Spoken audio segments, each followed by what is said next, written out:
Hi, welcome to the channel. My name is Teresa McKelvey, and for several years I owned a yarn shop in downtown Dadeville, Alabama called the Yarn Shop Around the Corner. And now we are here in my studio shed at home, and where we are talking all things crochet, knit, all things yarn. And so this video is going to be all about the basics of crochet.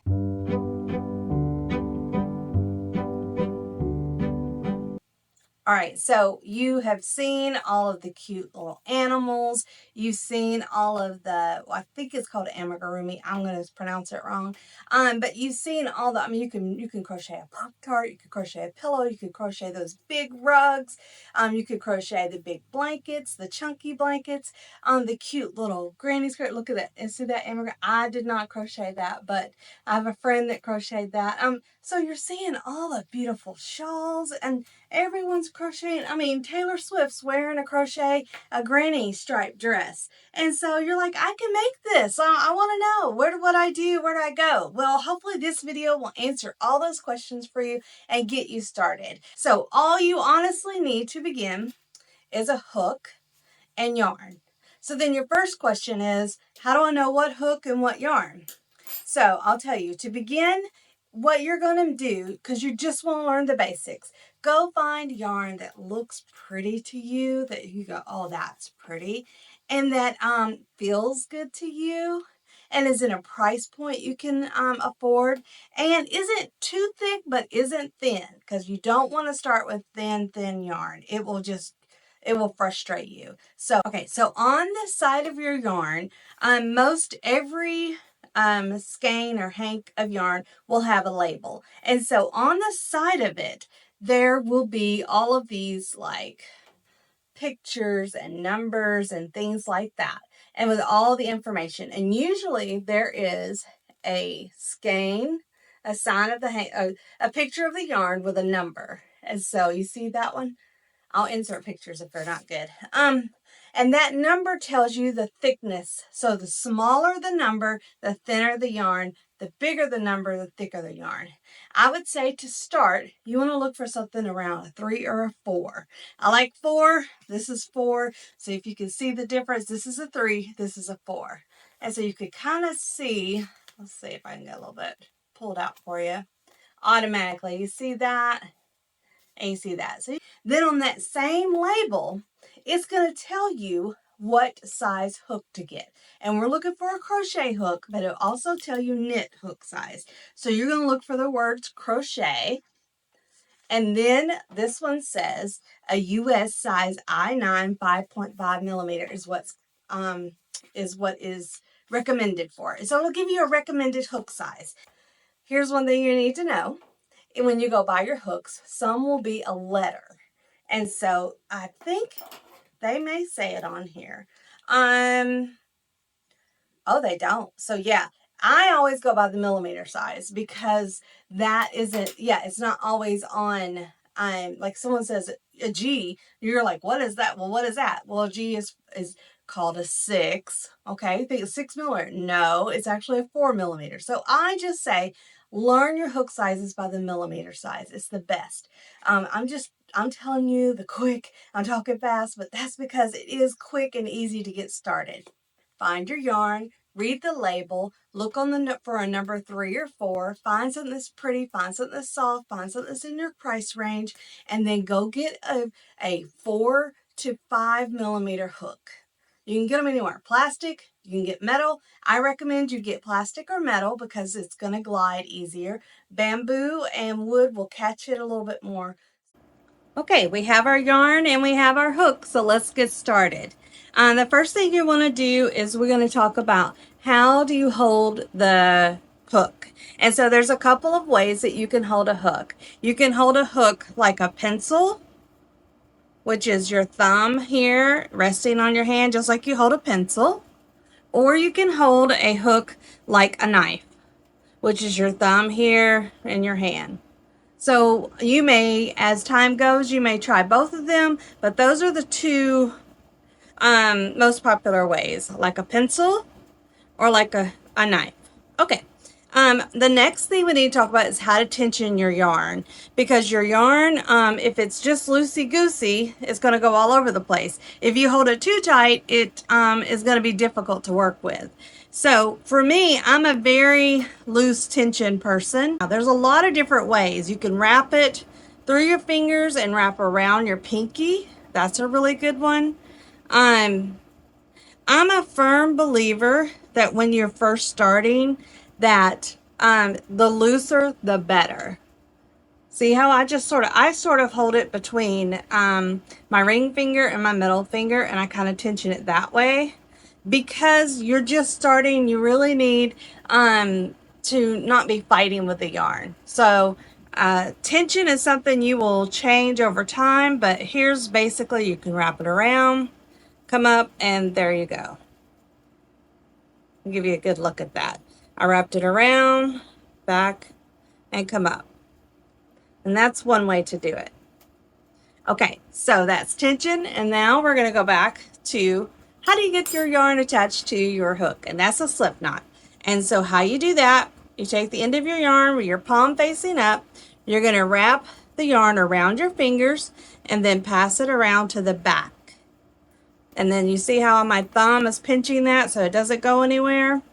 And then what I do is I take it underneath my ring finger and I use my ring finger to hold it in place. See that?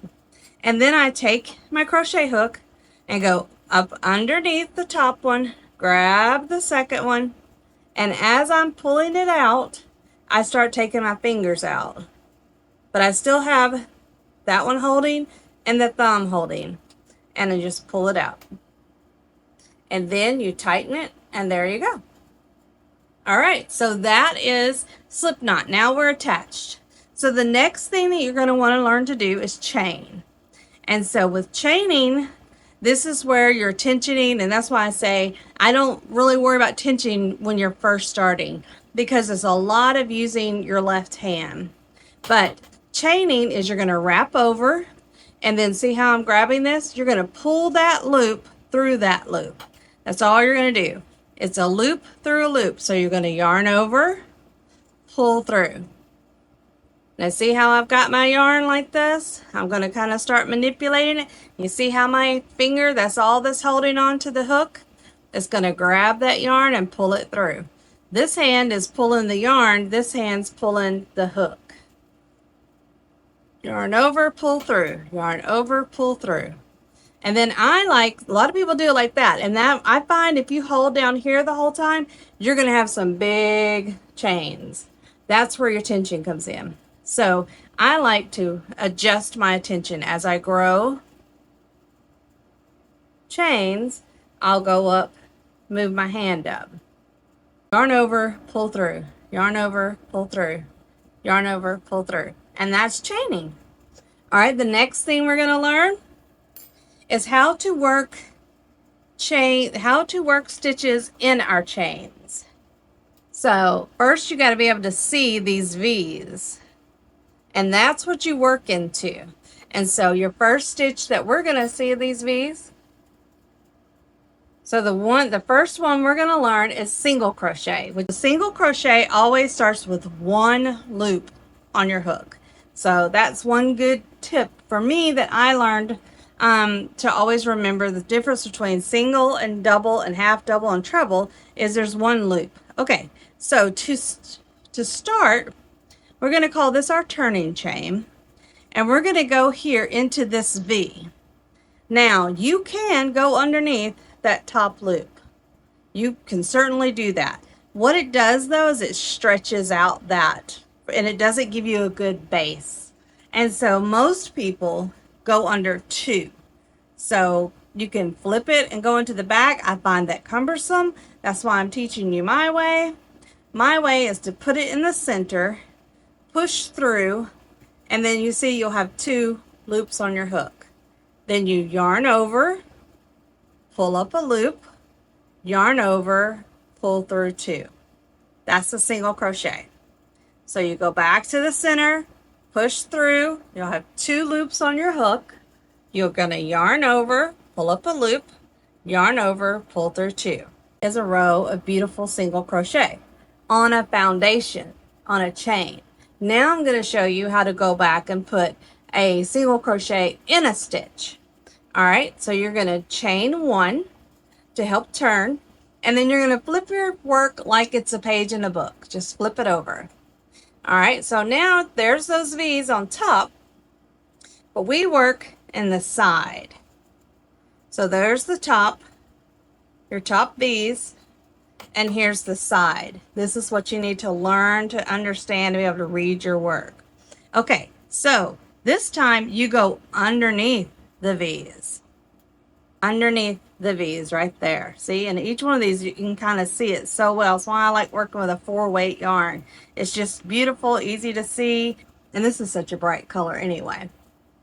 So what you're going to do, single, so we're still starting with 1 loop on our hook. You're going to insert underneath those V's and do the exact same thing. Yarn over, pull up a loop, yarn over, pull through 2. Go back. See how, oh, it's so easy once you get off that chain. That first row is just hard. So you're going to insert underneath your V, yarn over, pull up a loop, yarn over, pull through 2.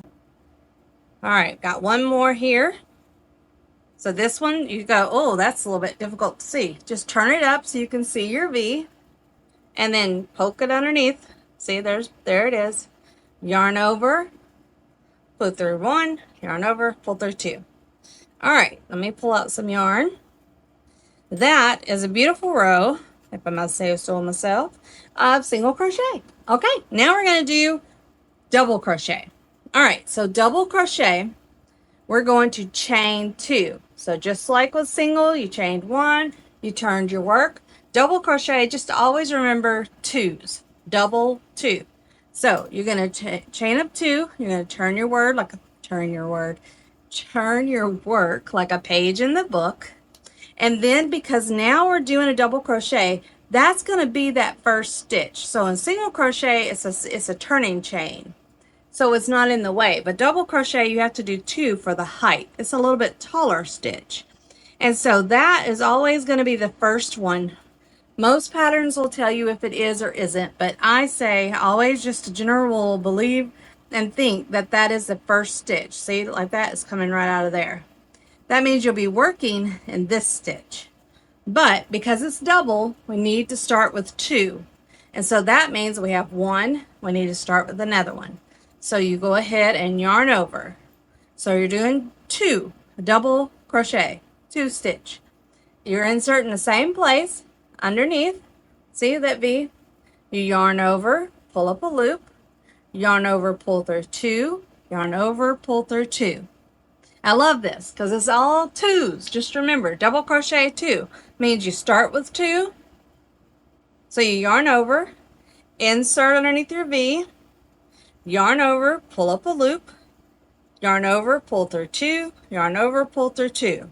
So because it has the word double in it, I want you to remember 2, but it's a half double. So you're still going to crochet chain 2 for the height. You're going to flip your work like a page in the book. Now we're also going to count this as a first stitch. See how it comes out straight like that. And we're going to perform a half double crochet. Because it has the word double in it, that means we need to start with 2. So you're going to yarn over. You're going to do just like everywhere else. You're going to insert underneath the V. You're going to yarn over. You're going to pull up a loop. Then you're going to yarn over and you're going to pull through all 3 loops. I'll say this is my favorite stitch probably because it's so fast, but I also think it's a very pretty stitch. I love putting this edging on blankets. So to tell you again, half double. So it means it has the word double, so we're going to start with 2. So you yarn over. You insert underneath your V, you yarn over, you pull up a loop, you yarn over, and you pull through all 3 loops. I chain 4, 1, 2, 3, 4, and then I turn my work. So when you see, that is a very tall stitch. So obviously it's coming out of this first stitch. See, to keep your straight edge, because if you put one in that first stitch, it's going to bump this out. So that's why it's not a turning chain, it is your first stitch. So you'll be working in the second stitch, just like on every row except for the single crochet. Okay, so treble, what does it make you think of? It makes you think of 3. That means we need to start with 3 loops on our hooks. We have 1, so we yarn over once and we yarn over twice. Now we have 1, 2, 3. And then you're going to do exactly the same thing. You're going to go over here to your, see how nice those look? So you're going to go over here to your, underneath your V, you're going to insert your hook, yarn over, pull up a loop. Now you yarn over and pull through 2, yarn over, pull through 2, yarn over, pull through 2. Treble crochet. Remember, treble, 3. Start with 3. We got 1, so yarn over for 2, yarn over again for 3. Insert, yarn over, pull up a loop, yarn over, pull through 2, yarn over, pull through 2, yarn over, pull through 2. And you have learned all the basic stitches. You know now a single crochet, start with 1 loop on your hook, double crochet, start with 2, half double, start with 2, and treble, start with 3. So that, my friend, is the basics of the basic crochet stitches that you need to know to start crocheting.